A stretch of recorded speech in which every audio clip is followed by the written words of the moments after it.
السلام علیکم۔ آج اپنے پیارے دوستوں کے لیے ایک نئی ویڈیو کے ساتھ حاضر ہیں۔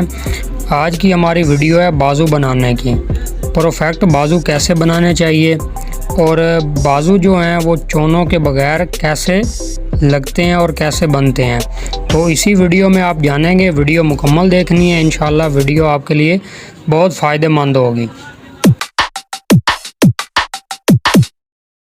چلیں دوستو ویڈیو شروع کرتے ہیں۔ ویڈیو شروع کرنے سے پہلے میرے تمام نیو دوستوں سے ریکویسٹ ہے کہ ایم ٹیلر یوٹیوب چینل کو لازمی سبسکرائب کریں۔ انشاءاللہ آج کی ویڈیو آپ کے لیے بہت فائدہ مند ہوگی۔ یہ ہم نے جو اس کی چاک پٹیاں وہ لگا لی ہیں، جیسے عموماً ہر ٹیلر بھائی لگاتا ہے۔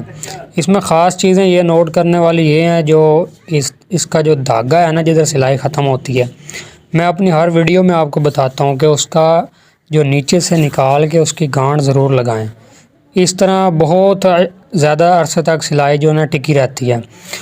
تو یہ ہم نے بازو بنا لیے ہیں۔ یہ اس میں کوئی ایسی خاص بات نہیں ہے، بازو جیسے عام روٹین میں بنتے ہیں ویسے ہم نے بازو بھی بنا لیے ہیں اور کف کی سلائی بھی لگا لی ہے۔ سب سے جو اہم چیز ہے، ویڈیو انشاءاللہ 2 منٹ کی ہے تو آپ کے لیے بہت فائدہ مند ہوگی۔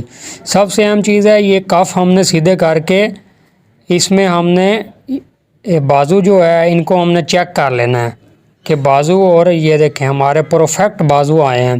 دوسرا بازو بھی چیک کر لینا ہے، کیونکہ ہم ان بازوؤں میں چون نہیں ڈالیں گے، جیسے کہ میں نے آپ کو ویڈیو میں بتایا ہے کہ ہم کلیئر بازو بنائیں گے بغیر چون کے۔ اور یہ جو سلائی ہوتی ہے نا سائیڈ والی، یہ دیکھیں یہ والی، اس کو بالکل سیدھے سے لگائیں۔ اس میں آپ کے 2 فائدے ہیں۔ ایک تو بازو آپ کا بہت اچھا پریس ہوگا، دوسرا آپ کی جو چونیں وغیرہ پڑتی ہیں وہ نہیں پڑیں گی۔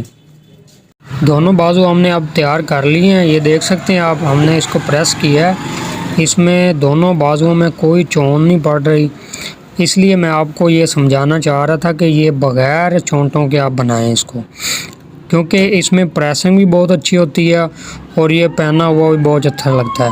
انشاءاللہ نیکسٹ کسی ویڈیو میں ملیں گے، تب تک کے لیے اللہ حافظ۔